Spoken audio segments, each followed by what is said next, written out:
ஒரு மனிதனுடைய வார்த்தையை கேட்டு பயந்து கொண்டிருக்கிறோம். மனித சமுதாயத்தின் வார்த்தையும் அவருடைய பயமுறுத்தலை பார்த்து பயப்படுகிறோம். உங்க கையில என்ன வச்சிருக்கீங்க தெரியுமா? வானத்தையும் பூமி உண்டாக்கின தேவனுடைய வார்த்தைகள், உண்டாக்கும் வார்த்தைகள், உயிரூட்டும் வார்த்தைகள், ஜெயிக்கும் வார்த்தைகள், துரத்தும் பிசாசனுடைய சத்துவங்களை துரத்தும் வார்த்தைகள். இவைகள் எல்லாம் அந்த வசனம். கடைசியா ஒரே ஒரு காரியம் சொல்றேன் பாருங்க. இப்ப அடுத்து நம்ம என்ன செய்ய போறோம்? இந்த வசனத்தை எப்படி பயன்படுத்துவது என்று நம்ம பார்க்க போகிறோம். அடுத்து கடைசி காரியம், கர்த்தருடைய வார்த்தை யுத்தம் செய்கிறது, சண்டை போடுது, உங்களுக்காக உயிர்ப்பித்தது, வழிகாட்டினது, ஒழுங்கற்றவைகளை ஒழுங்காக்கினது, ஒன்றுமில்லாமல் இருந்து காரியங்களை உருவாக்கினது, உங்களுக்காக யுத்தம் செய்கிறது. கர்த்தருடைய வேதம் வெளிப்படுத்தின விசேஷம் 12:11 சொல்லுகிறது, மரணம் நேரிடுகிறதா இருந்தாலும் அதற்கு தப்பும்படி தங்கள் ஜீவனையும் பாராமல் ஆட்டுக்குட்டியின் இரத்தத்தினாலும் தங்கள் சாட்சியின் வசனத்தினாலும் சாத்தானை ஜெயித்தார்கள். அல்லேலூயா. சாத்தானோட சண்டை போடுது அந்த வசனம். ஆட்டுக்குட்டியின் இரத்தமும் சாட்சியின் வசனமும். நம்ம இது வெறும் வார்த்தை தானே, வசனம் தானே படிக்கிறோம். இந்த வசனம் ஆவியின் பட்டயம் என்று சொல்லி எழுதியிருக்கு. கத்தி கையில் இருக்கிறது கத்தி. எபேசியர் 6:17 படிச்சு பாருங்க. ரட்சணியம் என்னும் தலைச்சீராவையும் தேவ வசனமாகிய ஆவியின் பட்டயத்தையும் எடுத்துக்கொள்ளுங்கள். இது பட்டயம். அவர்களுடைய பட்டயம் இரும்பினால் ஆனது, அவர்களுடைய பட்டயம் வேறு உலோகத்தினால் ஆனது. உங்கள் பட்டயம் ஆவியினாலும் ஜீவனாலும் உண்டானது. சுடரொளி பட்டயம் அது, போராடுகிறது. அப்ப இந்த வார்த்தை என்ன செய்தான்? ஆதியிலே இருந்த வார்த்தை ஒன்றுமில்லாமல் இருந்து நமக்கு தேவையானதை உருவாக்கி கொடுக்கிறது. ஒழுங்கற்று போனவைகளை ஒழுங்காக்குகிறது, உயிரற்று போனவைகளை உயிர்ப்பிக்கிறது. உங்களுக்காக உங்கள் சத்துருக்களோட அது யுத்தம் செய்கிறது. இவ்வளோ பெரிய வார்த்தைகளை வைத்துக்கொண்டு நம்ம கன்னத்தில் கை வைத்து கொண்டு அமர்ந்திருக்கலாமா? பிரச்சனைகளை பார்த்து பயப்படலாமா? ஏன் கர்த்தாவே எனக்கு மாத்திரம் இப்படி சொல்லலாமா? கர்த்தர் சொல்லுகிறார், நீ நல்லதனில் தான் என்று கொண்டிருக்கிறாய். உன் கையில் இருக்குது அந்த ஆசீர்வாதம், உன் பையில் இருக்குது அந்த ஆசீர்வாதம். நீ தான் படிச்சு முடிச்சுட்டு ஜிப்பை போட்டு மூடிடுறியே, பயன்படுத்து. கர்த்தர் சொல்லுகிறார். எப்படி பயன்படுத்துவது? இதுதான் ரொம்ப முக்கியமானது. கொஞ்சம் அலர்ட்டாக கவனிங்க. உங்கள் வாழ்க்கையிலே நீங்கள் நாம் அறிந்து கொள்ள போகிற மிக முக்கியமான காரியம் இதுதான். கர்த்தருடைய வார்த்தை உங்கள் வாழ்க்கையில பயன்படுத்தப்படணும். ஆதியிலே அந்த வார்த்தை இருந்தது இல்லையா? அந்த வார்த்தை எப்பொழுது உருவாக்கிட்டுன்னு யோசிச்சு பாருங்க. எப்பொழுது உருவாக்கிற்று? எப்பொழுது உயிர்ப்பித்தது? எப்பொழுது ஒழுங்கற்றவைகளை ஒழுங்காக்கிற்று? ஆதியிலே வார்த்தை இருந்த போதல்ல, அந்த வார்த்தை உச்சரிக்கப்பட்ட போது, வெளிப்படுத்தப்பட்ட போது, சொல்லப்பட்ட போது, அப்பத்தான் அந்த வார்த்தை கிரியை செய்தது. உங்கள் கைகளிலே வார்த்தை இருக்கிறது. ஆதியிலே வார்த்தை இருந்ததை போல இந்த வார்த்தையை நீங்கள் உரைக்கும் பொழுது, கர்த்தர் உங்களுக்கு சொல்லும் போது, அப்பதான் அந்த வார்த்தை கிரியை செய்கிறது. ஆதியிலே வார்த்தை இருந்தது, அந்த வார்த்தை சிருஷ்டிக்கவில்லை. எப்பொழுது அந்த வார்த்தை தேவனுடைய வாயிலிருந்து வெளிப்படுத்தப்பட்டதோ அப்பொழுதுதான் அந்த வார்த்தை உயிர் பெற்று சிருஷ்டிக்கும் அதிகாரத்தை பெற்றது. நான் சொல்ற புரியுதா? வார்த்தை சும்மா இருந்தா ஒன்றும் வேலை செய்யாது. ஆதியிலே வார்த்தை இருந்தது, ஜஸ்ட் அது இருந்தது, அவ்வளவுதான். ஆனா அந்த வார்த்தை எப்பொழுது தேவனால் வெளிப்படுத்தப்பட்டதோ, ஆண்டவருடைய வாயிலிருந்து அந்த வார்த்தை வெளியே வந்ததோ, அப்பதான் அந்த வார்த்தை பவரோட. நீங்க பாருங்க, நம்ம வாசித்த இத்தனை இடத்துலையும் அந்த வார்த்தை சொல்லப்பட்ட போதுதான் கிரியை செய்திருக்கிறது. உண்டாக கடவுது என்றார், உண்டாயிற்று. லாசருவே வெளியே வா என்றார், வெளியே வா. இறையாதே அமைதலாயிரு என்றார். அதெல்லாம் ஆதியிலே இருந்த வார்த்தை தான். அந்த வார்த்தை சொல்லப்பட்ட போதுதான், சொல்லப்பட்ட இடத்துல கர்த்தரால வெளிப்படுத்தப்பட்ட போதுதான் அந்த வார்த்தை கிரியை செய்தது என்பதை நீங்கள் கண்டுகொள்ளணும். அப்ப இதை வச்சு பார்க்க போகும்போது நமக்கு ஒரு காரியம் தெரிகிறது. நம்ம கையில வார்த்தை இருக்கிறது, நமக்கு பிரச்சனை இருக்கிறது. இந்த வார்த்தையை பயன்படுத்தணும். இந்த வார்த்தையை பயன்படுத்தணும்னா இந்த வார்த்தை கர்த்தரால உரைக்கப்பட வேண்டும். அதான உண்மை. கர்த்தரால உரைக்கப்படணும். இப்போதான் ஒரு மிக முக்கியமான ரகசியத்தை நம்ம பார்க்க போறோம். இந்த வார்த்தை சும்மா இருந்தால் அப்படித்தான் இருக்கும். நீங்களாவது எடுத்து சொன்னாலும் அது ஒன்றும் வேலைக்காகாது. இந்த வார்த்தை கர்த்தர் சொல்லணும். இறையாதே அமைதலாருன்னு கர்த்தர் பேசணும். கர்த்தர் அந்த வார்த்தையை வெளிப்படுத்தணும். நான் ரொம்ப சிம்பிளா சொல்லுகிறேன் பாருங்கள். நாம் கர்த்தருடைய பாதத்தில் ஜெபிக்க உட்காருகிறோம். உங்களுக்கு இப்போ என்ன தேவை தீர்மானிக்கணும். உங்களுக்கு என்ன தேவை?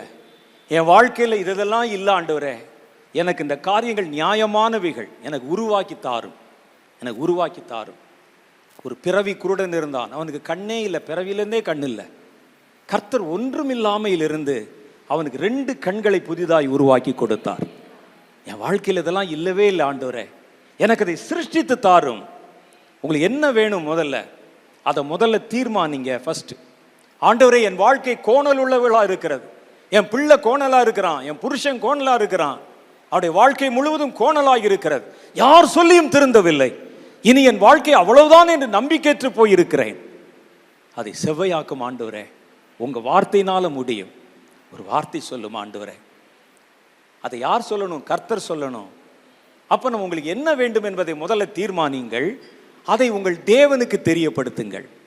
எனக்கு என்ன தேவை? என் கை கோணலா இருக்கு ஆண்டவரே, என் கையை நேராக்கும், அல்லது என்னுடைய காரியத்தில் இதெல்லாம் செத்த நிலைமையில் இருக்குது ஆண்டவரே, அதை மறுபடி உயிர்ப்பியும். அப்ப நான் கர்த்தருக்கு பிராது வைக்கிறேன். ஃபர்ஸ்ட் ஜெபத்தில் கேட்கிறேன், ஆண்டவரே எனக்கு இது வேணும், உம்முடைய வார்த்தை அனுப்பி என்னை குணமாக்கும். கர்த்தரிடத்தில் சொல்லுகிறேன், நான் காத்திருக்கிறேன். அப்படியே முதல்ல நான் பேசிடுறேன், அப்புறம் அப்படியே காத்திருக்கிறேன். அப்போ கர்த்தர் உங்களை குணமாக்க வேண்டிய, நேராக்க வேண்டிய, சிருஷ்டிக்க வேண்டிய வார்த்தையை அவர் உங்கள் காதுகளிலே போடுவார். அவர் பேசுவார். அவர் சொன்ன அந்த வார்த்தையை நீங்கள் இப்போ உங்கள் வாயை திறந்து சத்தமாய் சொல்லுகிறீர்கள், டிக்ளேர் பண்ணுகிறீர்கள். அப்பொழுது அந்த வார்த்தை கிரியை செய்ய ஆரம்பிக்கிறது. புரியுதா உங்களுக்கு? சும்மா இருக்கிற வார்த்தையை எடுத்துக்கொண்டு இப்படி காட்டினாலாம் போகாது. சிலர் பிசாசு துரத்தும் போது பைபிள் வச்சு காட்டுவாங்க. இது என்ன தெரியுமா? பைபிள்னு சொல்லணும். அது ஓடுறியா? மாட்டேன் என்னும். நீங்கள் நானும் உபயோகப்படுத்துவதில்லை. கர்த்தருடைய வாயிலிருந்து அந்த வார்த்தை பிறக்கணும், அப்பதான் அந்த வார்த்தை கிரியை செய்யும். அதனால தான் கேட்டார், கர்த்தாவே ஒரு வார்த்தை சொல்லும், கர்த்தாவே ஒரு வார்த்தை சொல்லும், உம்முடைய ஊழியக்காரன் பிழைப்பான் என்றார்.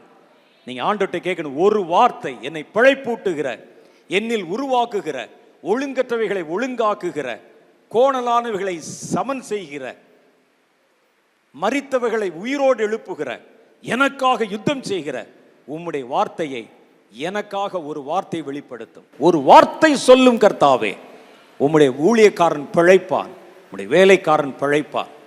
நம்முடைய ஜெபத்தில் நம்ம ஒரு காரியம் செய்ய போறோம். முதல்ல உங்களுக்கு என்ன வேண்டும் அதை கர்த்தரிடத்திலே சொல்லுங்கள். அடுத்து கர்த்தரிடத்திலே காத்திருங்கள். உங்க இருதயத்தில் கர்த்தர் நீங்கள் பயன்படுத்த வேண்டிய ஒரு வசனத்தை அல்லது ஒரு வார்த்தையை உங்கள் இருதயத்திலே புலப்படுத்துவார். இன்னைக்கு நம்ம செஞ்சு பார்க்க போறோம், நடக்குதான் பார்க்க போறோம். அந்த வார்த்தையை கர்த்தர் புலப்படுத்தின உடனே உங்க மனசுல வரும், அப்படி பளிச்சுன்னு ஒரு வார்த்தை வரும், ஒரு வசனம் வரும், ஒரு வாக்குத்தத்தம் வரும், ஒரு உருவாக்குகிற அதிகாரம் நிறைந்த ஒரு கட்டளை வார்த்தை வரும். அதுதான் உங்க பிரச்சனைக்கு உண்டான சாவி. என் பிரச்சனை என்னை மூடி வச்சிருக்கு, அது எத்தனையோ சாவி இருக்கு இந்த வசனத்துல. என்னுடைய பிரச்சனைக்கு உடைய சரியான சாவியை தேர்ந்தெடுத்து, கர்த்தாவே ஒரு வார்த்தை சொல்லும், உங்களுடைய அடியான் பிழைக்கட்டும் என்று கேட்டு காத்திருங்க. பளிச்சுன்னு உங்க மனசுல கர்த்தர் உங்கள் பிரச்சனையை தீர்த்து வைக்கிற ஒரு வார்த்தையை வெளிப்படுத்துவார். அவர் வெளிப்படுத்தின உடனே அந்த வார்த்தை நீங்க சத்தமா வெளியே சொல்லி டிக்ளேர் பண்ண போறீங்க. அப்படி உரைக்கப்பட்ட உடனே உரைக்கப்பட்ட வார்த்தை தன் வேலையை செய்யும்படிக்கு உயிர் பெற்று எழும்ப ஆரம்பிக்கும். மரித்த பிரச்சனை உயிரோடு எழும்பும். விடுவிக்கப்பட வேண்டிய கட்டு விடுவிக்கப்படும். சுகமாக்கப்பட வேண்டிய சரீரம் சுகமாக்கப்படும். கோணலாக இருந்தவைகள் நேராக்கப்படும். கர்த்தருடைய வார்த்தை ஜெயிக்கும். கர்த்தருடைய வார்த்தை நிலைக்கும். அதைத்தான் இன்னைக்கு நம்ம செய்ய போறோம். நாம் இன்னும் சில நிமிஷங்கள் ஜெபிக்க போகிறோம். முதல்ல உங்க பிரச்சனை என்ன என்பதை தீர்மானித்துக் கொள்ளுங்கள். சுகமாகணுமா, கோணலானது சரியாகணுமா, அல்லது புதிய காரியங்கள் உருவாக்கப்படணுமா, அல்லது மரித்த நிலைமையில் இருக்கிற உங்களுடைய வாழ்க்கை செழிப்படைந்து உயிர் பெறணுமா, அல்லது உங்கள் போராட்டங்களில் ஒரு ஜெயம் கிடைக்கணுமா? அதை முதல்ல ஆண்டவர்கிட்ட பேசுங்க. ஆண்டவரே, என் பிரச்சனை இப்படி, என்னுடைய போராட்டம் இப்படி, இதை நிவர்த்தி செய்யக்கூடிய உம்முடைய வார்த்தையை எனக்கு தாரும். அந்த வார்த்தை கர்த்தருடைய வாயிலிருந்து பிறந்தால்தான் அது கிரியை செய்யும். இல்லாவிட்டால் வார்த்தை இருக்கும், ஆதியிலே வார்த்தை இருக்கும். அந்த வார்த்தை உரைக்கப்பட்டால்தான் அது வேலை செய்ய ஆரம்பிக்கும். அந்த வார்த்தையை கர்த்தர் உரைப்பார். கர்த்தர் உங்ககிட்ட பேசுவாரா பேச மாட்டாரா? கர்த்தர் எங்கே இருக்கிறார்? எனக்குள்ளே இருக்கிறார். அவர் ரொம்ப சுலபமாக உங்களிடத்துல பேச முடியும். நீங்கள் அமைதியாக காத்திருந்தா கர்த்தர் பேசுவதை உங்கள் மனதிலே தெளிவாக உங்களால் அறிந்து கொள்ள முடியும். இன்னும் கொஞ்சம் டீப்பாக காத்திருந்தா ஒரு மெல்லிய சப்தத்திலே கர்த்தருடைய வார்த்தை உங்களால் கேட்க முடியும். என் ஊழியத்தில் ஆயிரக்கணக்கான முறை ஒரு மனிதன் பேசுகிற மாதிரி கர்த்தருடைய சப்தத்தை நான் கேட்டிருக்கிறேன். கர்த்தர் இன்றைக்கும் உயிருள்ளவர். மரித்தேன், இதோ சதா காலங்களிலும் உயிரோடு இருக்கிறேன் என்று கர்த்தர் சொல்லுகிறார். உயிரோடு இருக்கிற கர்த்தாவே, நீர் எங்கே இருக்கிறீர் என்று கேட்கிறோம். நான் எங்கும் இல்லை, என்னை தேடுகிற உன் நடுவில் உனக்குள்ள வாசம் பண்ணுகிறேன். என்னை மெய்யான மனதோடு தேடினால் தேடும் போதே என்னை கண்டுபிடிப்பீர்கள் என்று கர்த்தர் வாக்கு பண்ணி இருக்கிறார்.